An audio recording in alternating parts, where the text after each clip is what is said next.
Bonjour, bienvenue dans ma cuisine. Aujourd'hui, on va parler d'un sujet très intéressant parce que je parle souvent de sport, voilà, parce que le sport c'est bon pour la santé et on dit que la santé ça n'a pas de prix et en fait si ça a un prix et bien évidemment.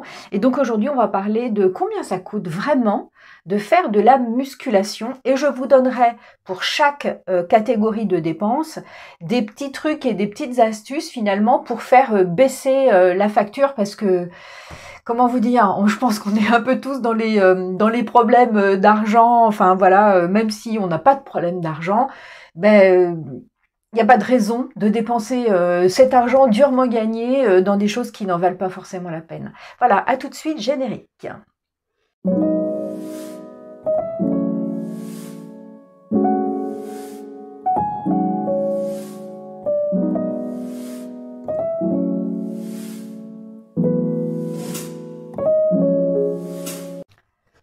Alors, quand on parle de musculation, on parle évidemment de salle de sport. C'est la première catégorie de dépenses qui nous vient à l'esprit quand on parle de musculation. Alors, là, ça varie du simple au quadruple, voire au quintuple. Hein, vraiment. Alors, les premiers prix, c'est les salles un petit peu low cost, pas un petit peu d'ailleurs, complètement low cost, et on en a à peu près pour 20 € par mois, ce qui nous donne une facture annuelle de 240 €. Alors tout ça, tous les prix évidemment, ce sont un petit peu des fourchettes. Après, on a les salles, j'allais dire classiques, de ville, qui n'appartiennent pas forcément à une chaîne. Et là, on est plutôt autour de 30-40 €, donc mettons 35 € par mois, ce qui nous ferait un total de 420 € par an. Et puis alors après, on a les salles haut de gamme, là les prix décollent, s'envolent complètement. On peut aller voilà très facilement jusqu'à 150 € par mois pour accéder à à une salle de sport haut de gamme. Donc là, on dépasse les 1800 € par an. Vous voyez, c'est tout un budget. Donc, premier prix, on est dans les salles low cost à 240 € par an et haut de gamme, plutôt 1800 € par an. Mais moi, j'ai des astuces. Et la première astuce pour économiser là-dessus, c'est d'essayer d'attendre une offre promotionnelle de la salle que vous voulez fréquenter. Alors régulièrement, hein, ils en font. Donc abonnez-vous à leur newsletter. Enfin bon, si ce sont des chaînes, il y a des newsletters, voilà. Visitez souvent leur site internet. Et puis pour les salles qui n'appartiennent pas à une chaîne, parfois si vous vous inscrivez à plusieurs, alors plusieurs dans la même famille ou un groupe d'amis, etc., vous pouvez négocier le prix de votre abonnement mensuel et donc annuel. Donc voilà, ça négocier, c'est là, on va dire, c'est quelque chose de très important. De toute façon, quoi qu'on achète, il faut toujours négocier. Alors on se dit oui, mais c'est pas négociable. On sait pas. Essayez de négocier au moins. De toute façon, au pire, on vous dit non. Et au mieux, vous aurez une petite ristourne de 5%. Et 5%, c'est toujours bien. Mais moi, j'ai une vraie bonne astuce pour vous pour faire baisser drastiquement le coût de la salle de sport, de votre abonnement à la salle de sport, c'est de rejoindre, hein, si vous pouvez, une salle de sport, une salle de musculation associative. J'en ai déjà parlé dans cette vidéo que je vous mets dans le petit coin. Pour moi, les salles associatives n'ont que des avantages. D'abord, vous soutenez les associations qui en ont bien besoin en France en ce moment parce qu'elles doivent faire face à des baisses vraiment très importantes de leurs subventions. Et puis finalement, elles participent de la vie citoyenne. Donc, c'est très important. Ce sont aussi des salles qui accueillent des publics très différents, des publics qui ne fréquentent pas habituellement les salles de sport, que ce soit les chaînes ou les salles haut de gamme, etc. D'abord parce que ce sont des publics qui n'osent pas forcément passer la porte. Et donc, les salles associatives, elles vont accueillir ce genre de public et ça favorise la mixité dans les salles de sport. Et moi, je trouve que c'est vraiment intéressant d'avoir un public assez mixte. Et alors, pour vous donner un ordre d'idée, combien ça coûte une salle associative, moi par exemple, je paye à l'année 150 €. Donc, vous voyez, sur les salles low cost, on était à 240 € par an. Et ben là, en fait, on divise encore puisque je suis à 150 € par an. J'ai pas calculé ce que ça fait par mois, mais bon, voilà, 150 divisé par 12, etc. En sachant que moi, je la paye en 3 fois, en fait, dans l'année. Je fais 3 chèques et puis voilà. Et puis la dernière solution, c'est si vous avez de la place chez vous, que vous avez un sous-sol, un garage, un atelier, je ne sais quoi, ben de vous équiper pour finalement ne pas payer d'abonnement. Alors par contre, l'équipement, ça a un coût et ça, j'y reviens à la fin de la vidéo où j'ai fait une petite liste de matériel de base ainsi que les prix que j'ai trouvés sur Internet. Alors si ça vous intéresse, surtout, restez, hein, voilà. Alors, j'ai parlé de ces deux solutions, donc s'équiper à la maison ou rejoindre une salle associative. Mais là, je vais dire attention. Si vous optez pour ces deux solutions-là, et que vous êtes débutant en musculation, il est très important de vous adjoindre les conseils d'un coach, au moins pour les premières séances. D'abord, faire quelques séances avec un coach, c'est important parce que il va s'assurer, il ou elle d'ailleurs, va s'assurer que vous faites les mouvements correctement, parce qu'il ne s'agit pas de se blesser, parce que là, le coût de la facture, vous voyez, ça sera beaucoup plus. Donc le coach, pour une première raison, c'est pour ne pas se blesser, pour être sûr qu'on fait les exercices correctement, etc. Et la deuxième raison pour laquelle il est intéressant de prendre un coach, c'est qu'en fait, il va, je dis il, mais c'est souvent, je dis souvent elle, je ne sais pas, enfin bref, il ou elle va être en capacité de vous proposer un programme d'entraînement qui est adapté à votre cas. Nous ne sommes pas tous des jeunes hommes de 25 ans en pleine force de l'âge et sportifs, voilà, voilà. Et votre serviteuse, on dit serviteur, ouais, bon, je sais pas, bon, bref, peut en témoigner.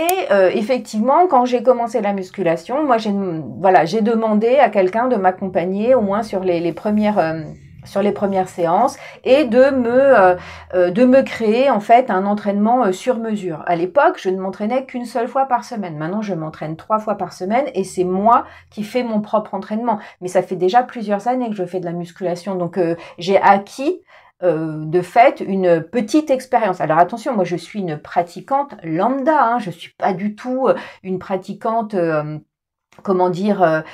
qui va faire de la compétition ou des choses comme ça. Non, ça fait vraiment partie de ma routine pour prendre soin de mon corps, de faire de la musculation. Je fais d'autres choses par ailleurs, mais voilà. Donc, si vous débutez la musculation, si vous n'êtes pas très à l'aise, effectivement, ça peut être intéressant de prendre un coach en plus. Et dans les salles low cost, voilà, c'est pas cher, mais il y a souvent pas de coach qui sont disponibles pour vous aider à faire tout ça. Donc, vous voyez, dans le prix, faut prendre ça en ligne de compte. Du coup, voilà, effectivement. Alors, de fait, je me suis intéressée au prix de la facture d'un coach sportif. Alors là, un coach sportif, il y a de tout. Et ça dépend beaucoup, alors du lieu où vous habitez. C'est pas la qualité du coach qui est en question. On peut avoir des coachs de compétences totalement équivalentes. Mais s'il habite, s'il habite Paris ou si vous habitez une petite ville de province comme là, moi où j'habite une petite ville de province, là les prix sont vraiment extrêmement différents. En moyenne, dans la France métropolitaine, hors Paris, ça va de 30 € l'heure à 90 €. Voilà, 90 €, on va dire, pour les villes de province, mais les villes, on va dire, de taille moyenne plus, voire de grande taille. À Bordeaux, par exemple, on va être autour de 70-80 € l'heure pour un coach sportif.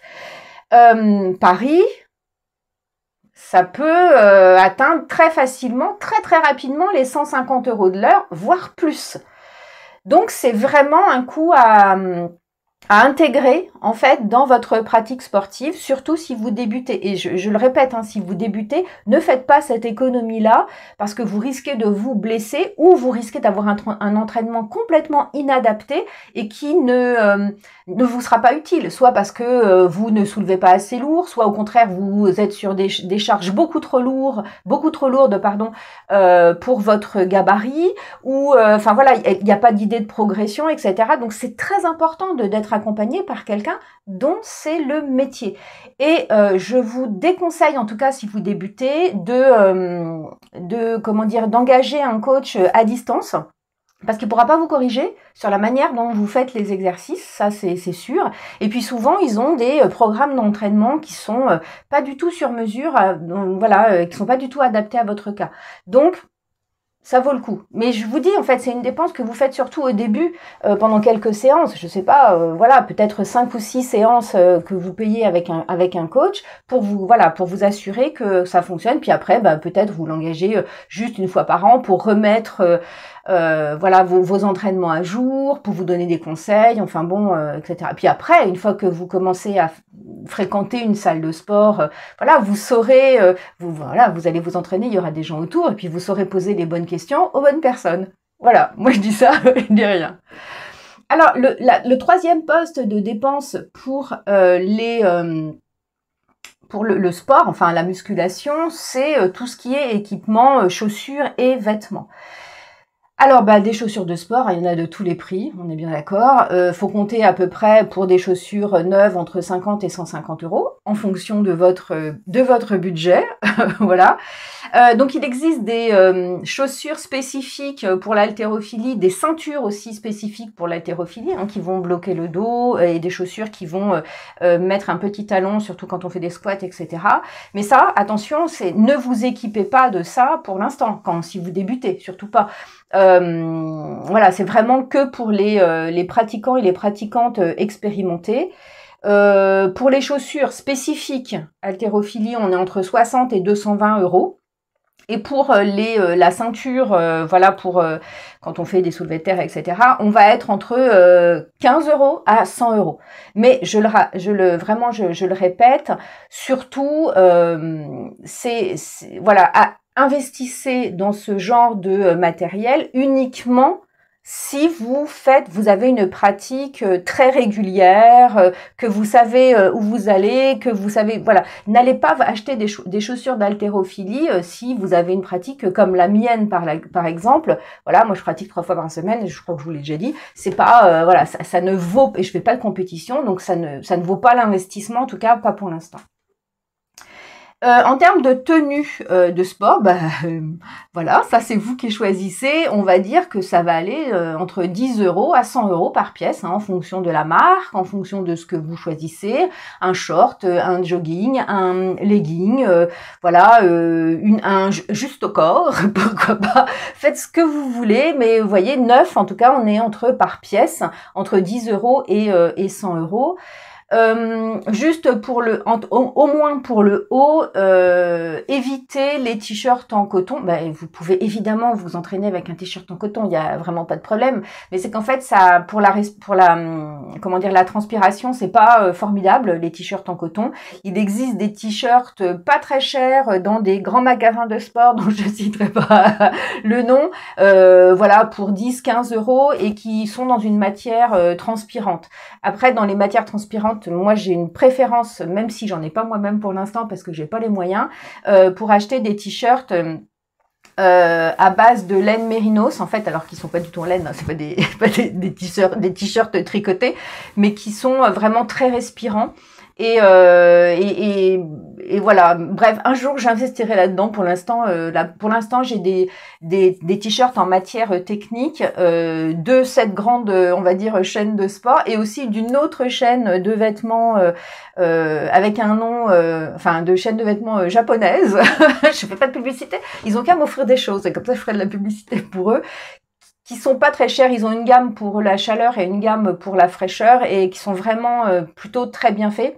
Ça se lave hyper bien, on ne sent pas la respiration, la transpiration avec, et voilà, parce que les t-shirts en fait en tissu, Quand on a bien sué dedans, quand on les lave, parfois, il y a toujours cette odeur de transpiration et au bout d'un moment, c'est pas possible. Bref. Mais j'arrive avec mes astuces pour économiser sur la tenue de sport. Eh bien, première astuce. Mais j'ai oublié les astuces pour les coachs. Excusez-moi. Astuce pour les coachs. Ce que vous pouvez faire, c'est aussi pour moi, l'astuce la plus importante, c'est de prendre une heure de coaching et à plusieurs, c'est-à-dire vous êtes 2 ou 3, alors évidemment pas 15, hein, voilà, mais vous êtes 2 ou 3 pratiquants ou pratiquantes, ou les deux, de musculation dans la même salle, et vous engagez un coach pour vous coacher sur, sur la manière dont vous faites les mouvements, et vous l'engagez à 3. Et donc, évidemment, si ça coûte, je vais faire, moi je suis très nulle en calcul, hein, s'il vous facture 60 € l'heure, bah, vous ne payerez que 20 € chacun ou chacune. Et ça, c'est une bonne astuce. Et je réavance cette vidéo, c'est n'importe quoi, sur les astuces pour payer moins sur la tenue de sport. Bon, comment vous dire, un bon vieux jogging et un t-shirt. Bon, ok, je vous ai fait tout un discours sur les t-shirts en tissu, en coton, pardon. Un t-shirt en tissu, c'est mieux, hein. Mais pour commencer, ça fait très bien l'affaire.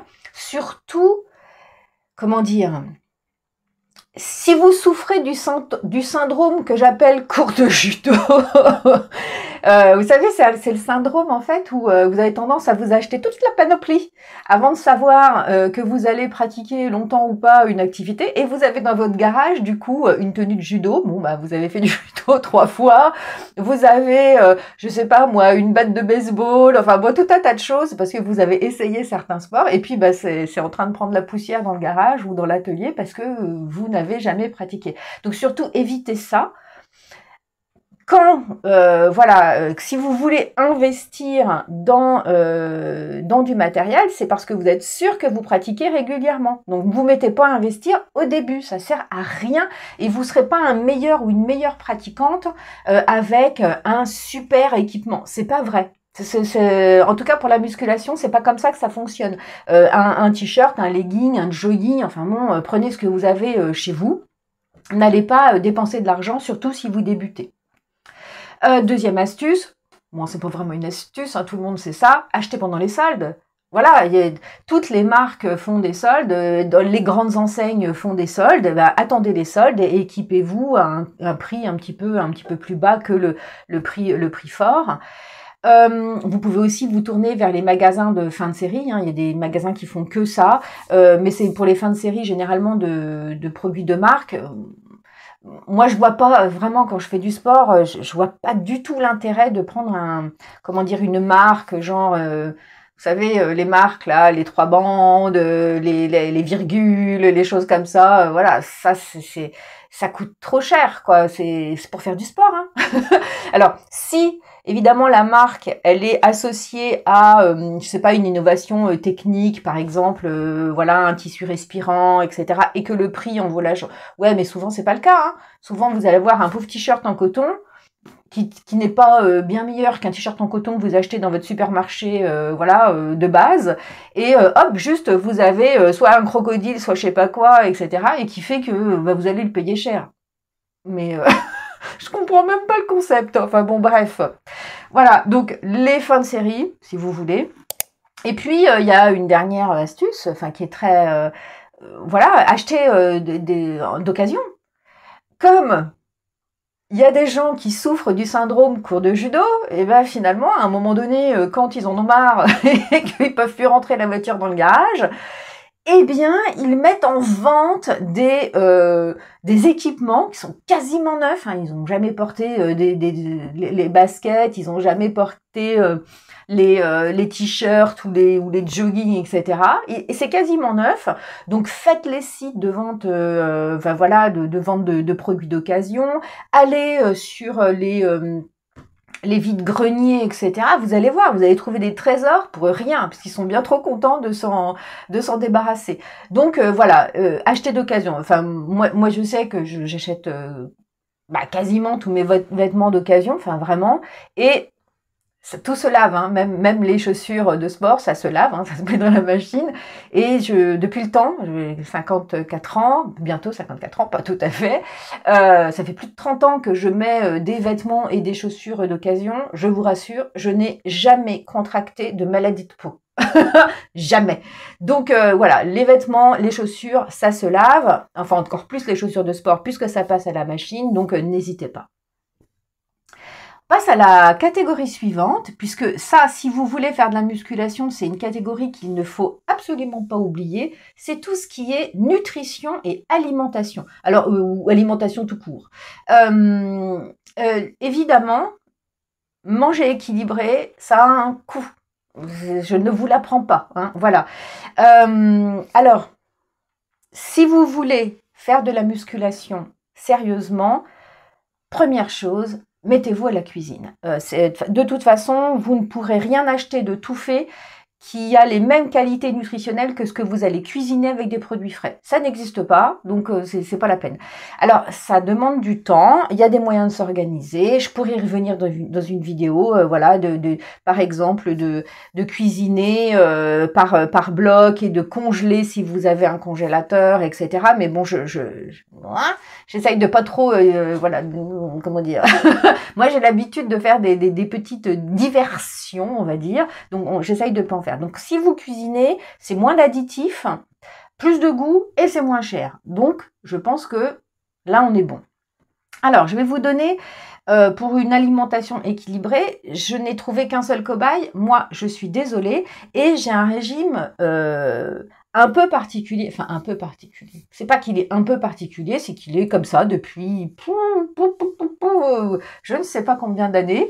Mais évidemment, il va falloir adapter tout ça à votre propre mode de vie. Moi, je ne mange pas de viande. Ça ne veut pas dire que je ne suis pas végétarienne. Hein. Juste, je ne mange pas de viande depuis très longtemps maintenant. Je mange du poisson, je mange des œufs, des produits laitiers, etc. Mais je ne mange pas de viande. Je refuse de... voilà, c'est pas... On va dire que voilà, c'est comme ça. Bon, bref. Je pourrais vous expliquer pourquoi, mais c'est pas le sujet.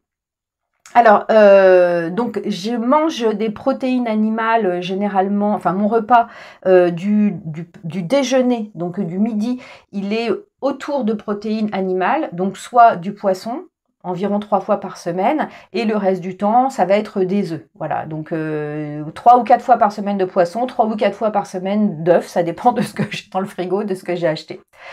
Et le soir, mon repas, il est organisé autour de protéines végétales. Alors, dans les protéines végétales, il y a du tofu, du tempeh, des protéines de soja texturées, des légumineuses, etc. Et évidemment, tout ça avec des légumes, avec des fruits, avec des produits laitiers, etc. Et c'est juste pour vous dire que mon calcul, il n'est pas issu de... Voilà, à part le poisson que j'achète pas bio, parce que je l'achète soit au marché, soit au supermarché. Tout ce que je mange, quand je mange chez moi, quand c'est moi qui fais la cuisine, est bio. Voilà. Donc, dans ces conditions, pour combler mes besoins nutritionnels, qui sont quand même assez importants, puisque moi, j'absorbe environ 130 à 140 grammes de protéines. Je ne parle pas de produits, hein, voilà, mais voilà, de protéines vraiment animales ou végétales par jour. Et pour un total de 1800-1900 calories.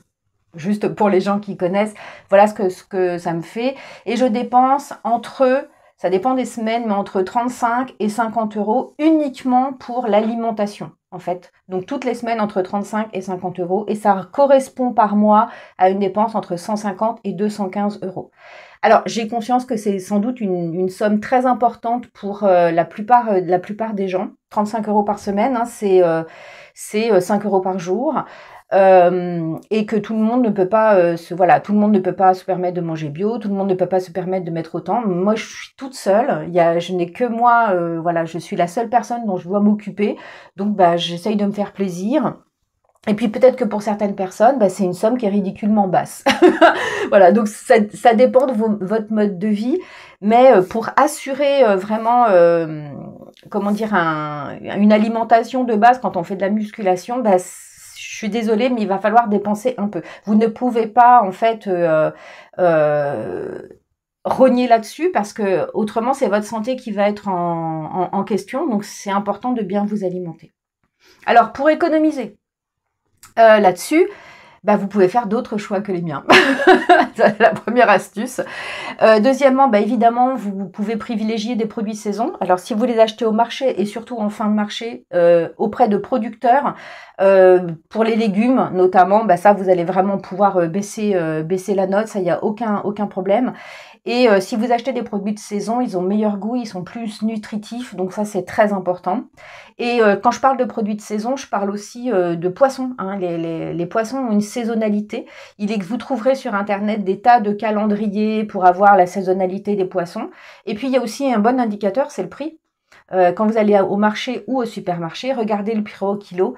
Et moi, c'est ce que je fais pour le poisson. Hein. Je prends quasiment systématiquement les poissons les moins chers au kilo.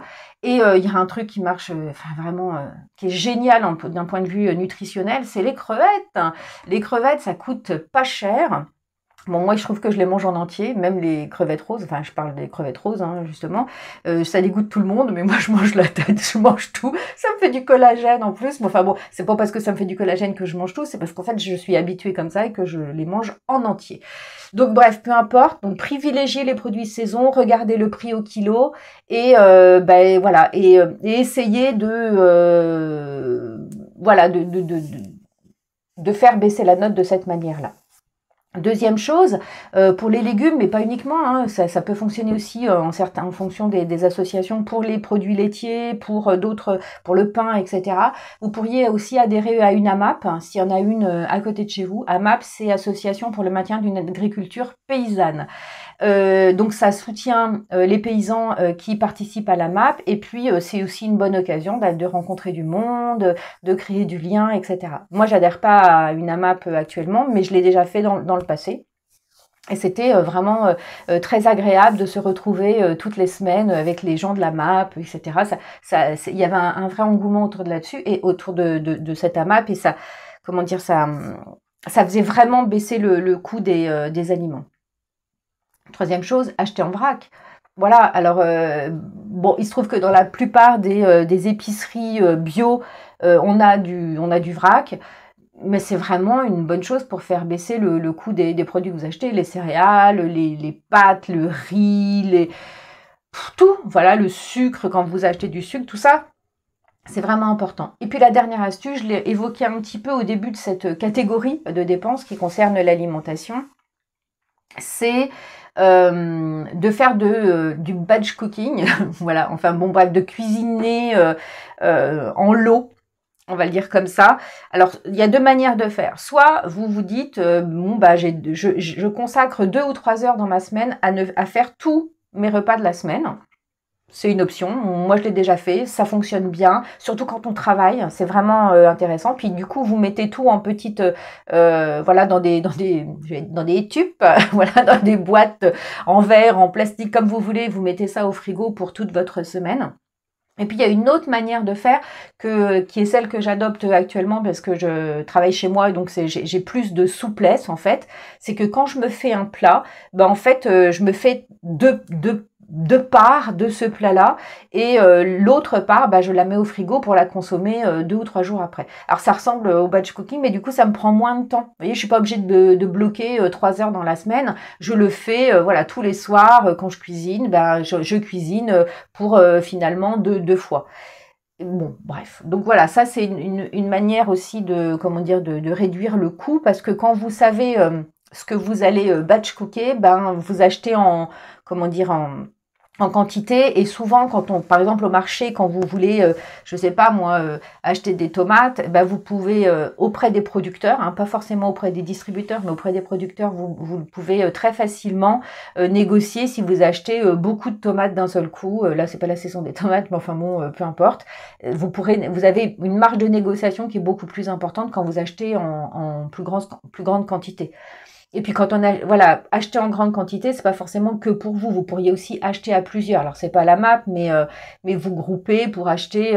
Il y a longtemps en France, voilà, il était assez courant de se grouper à plusieurs familles pour acheter je sais pas moi, la moitié d'un porc ou la moitié ou je sais pas quoi, enfin, je veux dire des steaks, mais non, parce que c'était la moitié d'un bœuf, et puis de le faire découper, et puis après d'avoir chacun des caissettes. Pourquoi ne pas refaire ça, et comme ça vous allez jeter directement auprès d'un producteur, ça va vous coûter moins cher, les distributeurs se feront moins d'argent sur vous, et puis surtout sur le producteur, et puis finalement, en fait, raccourcir le chemin entre la personne qui produit la nourriture et la personne qui la consomme, ça fait forcément baisser les coûts, et ça fait aussi baisser les coûts sociétaux, et c'est pas mal. Bref, parenthèse. Autre, comment dire, catégorie de dépenses, tout ce qui est protéines et compléments alimentaires. Alors là, je parle pas des protéines qui sont apportées par l'alimentation, mais je parle des protéines en poudre qu'on achète.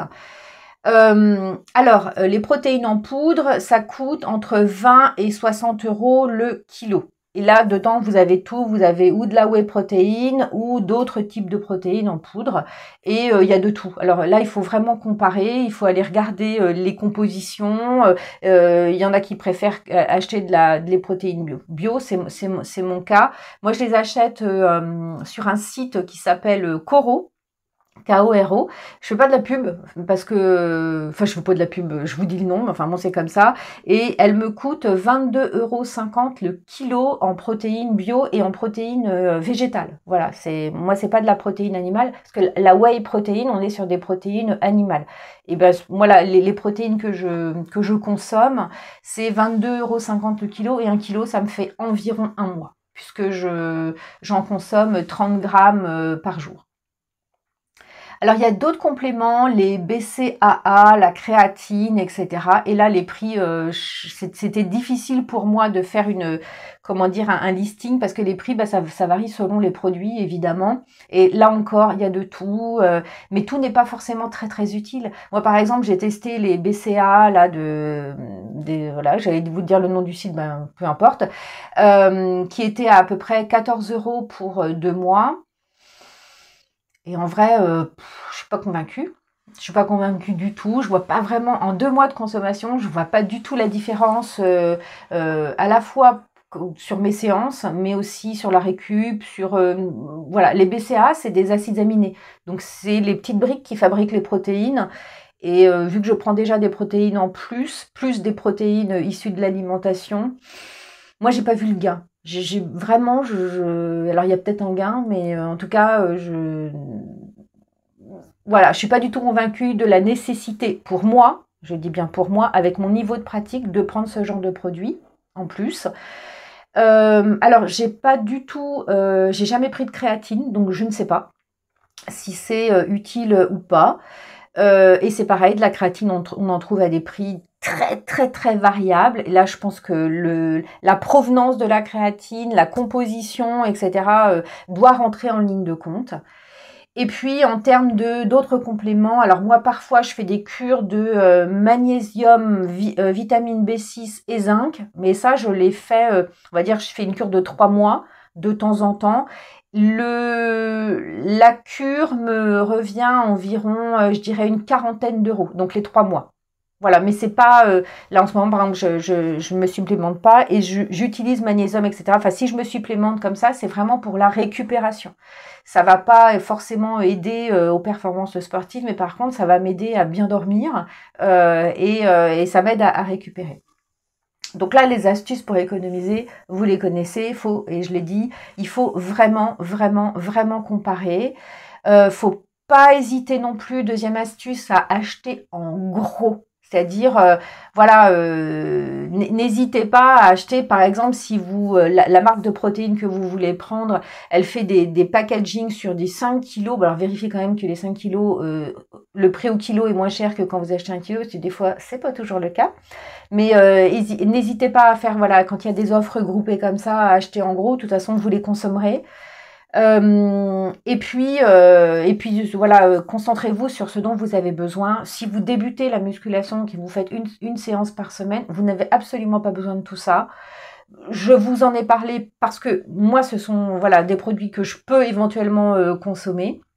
mais c'est pas du tout utile, hein, surtout quand on commence. Puis ça dépend de vos objectifs, puis ça dépend de de la qualité de votre alimentation. Enfin, ça dépend de beaucoup de choses. Donc c'est vraiment superflu pour la plupart des gens qui débutent la musculation. Et enfin, nous arrivons à la dernière catégorie. Alors là, je dois dire que j'ai eu un petit peu de, comment dire, un petit peu de difficulté. En fait, parce que il y a vraiment les prix s'envolent vraiment sur ces choses-là. C'est l'équipement pour la maison. Alors, on va avoir des équipements de base, des haltères et on va dire un tapis des tapis de sol. Donc là, on est entre pour des haltères et un tapis de sol qui vaut le coup, on est entre 50 et 200 euros. Alors avec attention, le tapis de sol, plus il est léger, moins il va durer longtemps. Donc il vaut mieux investir dans un tapis de sol un peu épais, un peu lourd en fait, qui va coller au sol, surtout qui va vous empêcher de glisser, parce qu'autrement là vous risquez en fait d'être d'être blessé. Donc le tapis de sol, investissez dans quelque chose, voilà, les tapis de sol, premier prix, etc. sont de très mauvais produits et qui glissent, qui peuvent glisser par exemple si vous avez un parquet flottant, etc. C'est donc fuyez ce genre de choses, ça ne sert à rien, c'est juste à vous prendre votre argent. Donc investissez. Et pareil pour les haltères, ne prenez pas les haltères vous voyez, celle de cette grande marque, voilà, ce grand supermarché de sport, en fait, où vous avez des haltères à 1 kg, des haltères à 2 kg, etc. Non, c'est ça. Là, c'est pareil, c'est de l'argent fichu en l'air, parce que le but de la musculation, je vous le rappelle, c'est d'augmenter progressivement la charge. Donc très rapidement, les 2 kilos vont vous servir plus à rien. Donc faudra acheter les 5 kilos. Puis très rapidement, les 5 kilos ne vous serviront plus à rien. Donc faudra acheter les 8 kilos, etc., etc. Donc investissez plutôt dans des haltères évolutives. Alors qu'est-ce que j'appelle des haltères évolutives ? Alors je vous mettrai une photo. C'est une barre en fait avec des disques qui se mettent voilà et qu'on serre des deux côtés. Et les disques qui font de, je sais plus, enfin ça doit dépendre évidemment des marques, mais de quelques centaines de grammes à quelques kilos. Et comme ça, en fait, vous allez pouvoir faire évoluer votre matériel au fur et à mesure. Ça coûte un certain prix, mais c'est quand même un investissement qui vaut le coup quand vous voulez vous équiper à la maison. Et puis alors après, eh bien on a toutes les machines un peu plus sophistiquées. Si vous voulez vraiment faire de la musculation, pas que du poids de corps et pas que des haltères, vous allez devoir investir. Alors, j'ai demandé un peu autour de moi et je connais quelqu'un qui s'est équipé pour à peu près 300 ou 400 euros avec du matériel d'occasion et quelqu'un d'autre qui s'est équipé avec 700 euros avec du matériel neuf, mais la deuxième personne, je ne sais pas du tout ce qu'elle avait inclus. Le premier, je sais qu'il avait inclus un banc de musculation, une cage à squat, une barre. Enfin voilà, il y avait quand même des choses, des équipements assez, très pertinents quand on fait de la musculation. Alors, mais vous voyez, 300, 400 ou 700, on n'est pas non plus sur un équipement foufou. Hein. En fait, pour être un peu plus réaliste, ce que j'ai regardé un peu sur Internet, le budget de base, vraiment de base, c'est minimum 1500 euros pour vous équiper. Et ça va comprendre une cage à squat, un banc réglable, une barre et des poids. Et justement cette paire d'haltères un peu ajustables, etc. Et après, si vous voulez du matériel encore plus sophistiqué, une machine à câble, enfin d'autres accessoires, une barre de traction, des choses comme ça. La barre de traction, c'est pas le plus cher, on est bien d'accord. Ça peut atteindre jusqu'à 5000 euros. Donc on est entre 1500 et 5000 euros. Et ça peut valoir le coup si vous êtes un pratiquant ou une pratiquante expérimentée, que vous n'avez pas la possibilité d'aller dans une salle de sport, qu'elle soit associative ou autre. Ça peut valoir le coup d'investir. Alors, vous n'êtes pas obligé d'investir d'un seul coup. Vous pourriez commencer par du matériel de base et d'investir au fur et à mesure. encore une fois, ne faites pas, n'ayez pas le syndrome du cours de judo où vous allez en fait acheter tout le matériel et ne pas pratiquer. Parce que ça, c'est de l'argent fichu en l'air et il ne faut pas du tout faire ça. Alors, pour économiser les astuces, vous n'oubliez pas les bons exercices au poids de corps, hein, voilà, avant de vous suréquiper. Donc, les pompes, les tractions, les dips, tout ça, ce sont de très bons exercices au poids de corps. Ça nécessite pas ou peu de matériel. Une bonne barre de traction, je veux dire, à 50 €, je crois, voilà, vous pouvez acheter une bonne barre de traction. Évidemment, la sécuriser, bien la sécuriser, c'est très important. Voilà, après, évidemment, vous achetez d'occasion. Il y a des sites internet d'occasion très connus qui regorgent justement de petites annonces sur le sujet de la musculation, puisque vous avez avant vous des tas de gens qui se sont lancés dans la musculation, mais qui ont investi beaucoup d'argent alors que, ils n'étaient pas des pratiquants avancés, donc ils se sont équipés pour rien. Donc tout ça est en train de prendre la poussière dans leur garage et donc ils vendent leur matériel. Puis après, il y a des gens qui ont changé de sport, des gens qui déménagent et pour lesquels c'est pas du tout pratique d'emmener. Et ça, vous allez pouvoir faire de vraies bonnes affaires en fait sur l'occasion, hein, vraiment. Vous pourriez aussi imaginer, si vous vous entendez bien avec vos voisins, de partager l'achat avec eux. Alors si c'est des voisins amis, hein, on est bien d'accord, voilà, et finalement de mutualiser l'achat de cet équipement de musculation. Après, même s'ils sont avec des amis, faites un contrat pour définir quand tout le monde va venir faire du sport et si quelqu'un arrête, qui récupère, etc. Enfin, bon, essayez de vous débrouiller. Faites voilà, on ne sait jamais, ça peut être une occasion de se brouiller et ça serait dommage.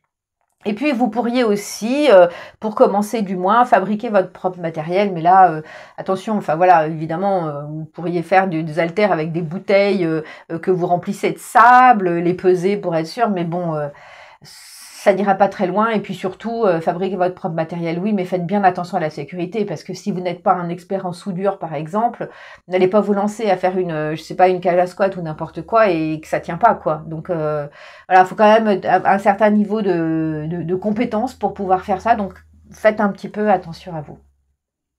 Et avant de vous quitter, si vous avez envie, si la thématique des économies, donc hors musculation, mais si la thématique des économies vous intéresse, j'ai écrit en 2019 un bouquin qui s'appelle « Consommer moins pour vivre mieux ». Je vous le mets là.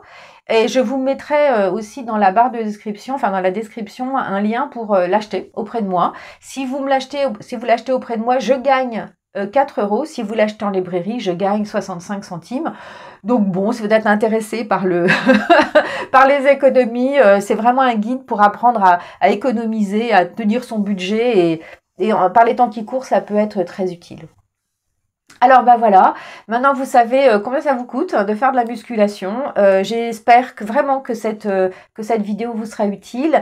Si vous avez d'autres prix en tête, d'autres catégories de dépenses que je n'ai pas évoquées, n'hésitez pas surtout à indiquer en commentaire toutes ces choses-là parce que c'est très utile pour moi, mais c'est surtout utile pour les gens qui vont regarder cette vidéo et qui vont après vous lire. Donc n'hésitez pas, surtout abonnez-vous, etc. Je referai des vidéos sur la musculation. Je fais aussi des vidéos sur la cinquantaine parce que j'ai cet âge-là, sur la ménopause, sur des tas de choses. Je fais des vlogs voyage quand je pars en voyage, Donc si ça vous intéresse, vous savez ce qu'il vous reste à faire. Et moi je vous souhaite une bonne journée. Salut!